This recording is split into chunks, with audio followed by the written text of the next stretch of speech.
Assalamualaikum warahmatullahi wabarakatuh. Alhamdulillah, pemirsa sekalian yang dimuliakan Allah Subhanahu wa taala. Alhamdulillah hamdan thayyiban barakan fi alladhi yuhibbuna rabbuna wa yarda. Allahumma shalli wa sallim ala sayyidina Muhammad wa ala ali sayyidina Muhammad amma ba'd. Alhamdulillah, pada kesempatan hari ini yang penuh barokah, yang penuh tambahan kebaikan, kata Imam Ghazali, ziyadatul khair, mudah-mudahan di bulan Ramadan ini kita senantiasa mendapatkan tambahan-tambahan kebaikan tentunya.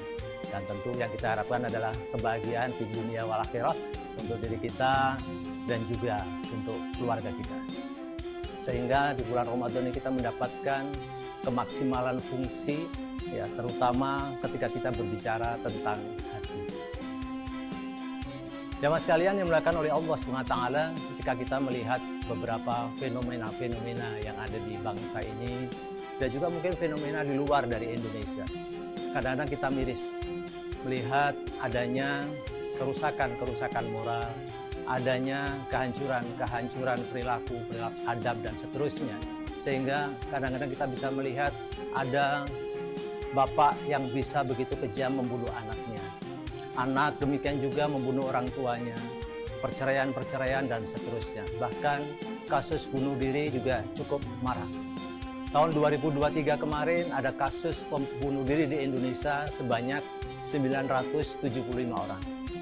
2022 sebanyak 900, yang artinya ada kenaikan jumlah orang yang melakukan bunuh diri.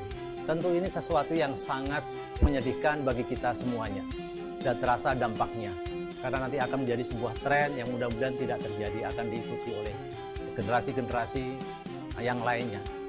Nah, semuanya itu tentu terkait dengan lain, memang ada hubungan-hubungan lain, yaitu terkait dengan bagaimana respon kita sebagai umat Islam, dengan tetangga dan seterusnya untuk membantu saudara-saudara kita.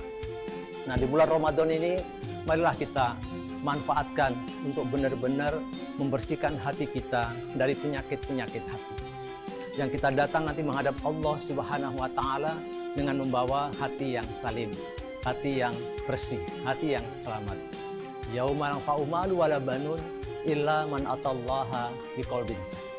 Suatu hari nanti yang tidak bermanfaat malu wala banun, harta-harta kita, anak-anak kita, illa man atallaha biqalbin salim. Kecuali yang datang pada Allah dengan membawa hati yang bersih, hati yang selamat. Itulah tujuan kita. Sehingga mari di bulan Ramadan ini kita bersihkan. Imam Ghazali di dalam kitab Minhajul Abidin menyebutkan ada 4 hal yang menjadikan hati kita ini terus mengalami penyakit-penyakit sehingga kita sulit untuk khusyuk dalam beribadah kepada Allah Subhanahu wa taala. Apa itu? Mari kita lihat di diri kita sendiri. Apakah kita memiliki penyakit-penyakit tersebut? Yang pertama adalah sulul amal, panjang angan-angan. Yang kedua al-kibr, sombong. Yang ketiga adalah al-hasad, dan yang keempat adalah istiqjal. Kita lihat sulul amal. Banyak di antara kita sering menunda-nunda ibadah kepada Allah Subhanahu wa taala. Menunda taubat kepada Allah Subhanahu wa taala, nanti saja, usia kita masih panjang dan seterusnya. Padahal perintah Allah, wasari'u ila magfiratin min rabbikum wal jannah. Kita diminta untuk segera, wafiru ilallah, segera mendatangi Allah Subhanahu wa taala. Tidak pernah menunda-nunda, memperbanyak taubat.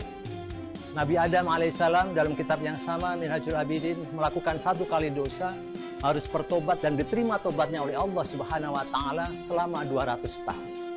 Dengan berdoa, Rabbana dzalamna anfusana wa illam taghfir lana wa tarhamna lanakunanna minal khasirin. Sebuah pengakuan dosa yang dilakukan oleh Nabi Adam alaihissalam yang begitu tulus. Menangis air matanya menjadi minuman serangga-serangga dan burung-burung disebutkan dalam kitab tersebut. Tentu ini menjadi motivasi bagi kita, jangan sampai kita menunda tobat kepada Allah Subhanahu wa taala, yang tobat ini akan mendatangkan kebaikan di dunia dan akhir. Kedua adalah penyakit al-kibr, sombong. Penyakit yang menghinggapi hampir semua orang yang merasa memiliki kelebihan. Kelebihan ilmu, kelebihan harta, jabatan, rupa dan seterusnya. Maka ini menjadi penyakit yang memang diturun-temurunkan oleh iblis ketika iblis disuruh sujud kepada Nabi Adam alaihissalam. Iblis mengatakan, ana khairum minhu, khalaqtani min nar wa khalaqtani min tin. Aku ini lebih baik daripada Nabi Adam. Aku diciptakan dari api dan Adam diciptakan dari tanah. Maka iblis tidak mau sujud kepada Adam dan kemudian dikutuk oleh Allah Subhanahu wa Ta'ala. Penyakit ini sering hinggap kepada kita. Yang disebut sombong adalah batrul haq wa ghamtun nas, menolak kebenaran dan meremehkan orang lain. Maka tentu ketika kita disinggapi penyakit-penyakit seperti ini, kita langsung tobat kepada Allah. Yang sampai ini kita tanamkan rasa sombong sehingga akan menghancurkan hati kita menjadi hati yang semakin penyakit, bahkan akhirnya menjadi hati yang mayit, qalbun mayit. Yang ketiga adalah penyakit hasad. Hasad ini sering menjadikan kita merasa tidak nyaman. Karena kita akan merasa sedih, merasa kecewa ketika melihat orang lain mendapatkan kebahagiaan. Bayangkan ketika kita selalu melihat orang lain bahagia, kita merasa sedih. Mengapa kebahagiaan itu bukan di saya?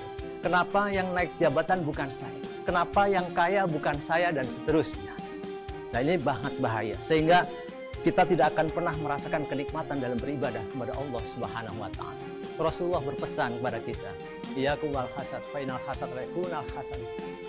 Hati-hati kalian, takutlah kalian dengan penyakit hasad ini, karena penyakit hasad ini akan menghapuskan amal-amal soleh kita. Kama yaquluna al-khatab, seperti api yang menghancurkan dahan-dahan, daun-daun dan seterusnya menjadi debu yang berterbangan. Termasuk kita. Bagaimana kita bisa dekat kepada Allah? Ada sebuah kisah yang luar biasa, seorang anak ulama, seorang putra dari ulama yang kemudian mengalami su'ul khotimah. Ketika di akhir hayatnya, gurunya tadi bertemu dengan muridnya tadi yang dalam kondisi su'ul khotimah, bertemu dalam mimpinya disebutkan, kenapa engkau mengalami su'ul khotimah seperti ini? Karena aku memiliki sifat hasad. Aku benci, aku iri kepada murid-murid yang lain yang lebih muda daripada aku, yang mereka lebih pintar daripada aku. Sehingga aku membuat fitnah-fitnah.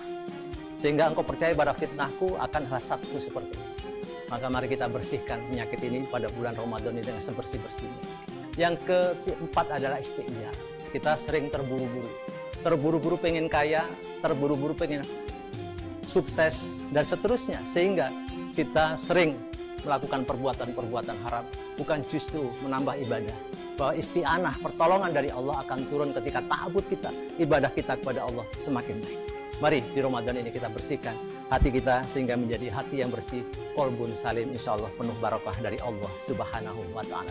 Wabillahi taufiq wal hidayah. Assalamualaikum warahmatullahi wabarakatuh.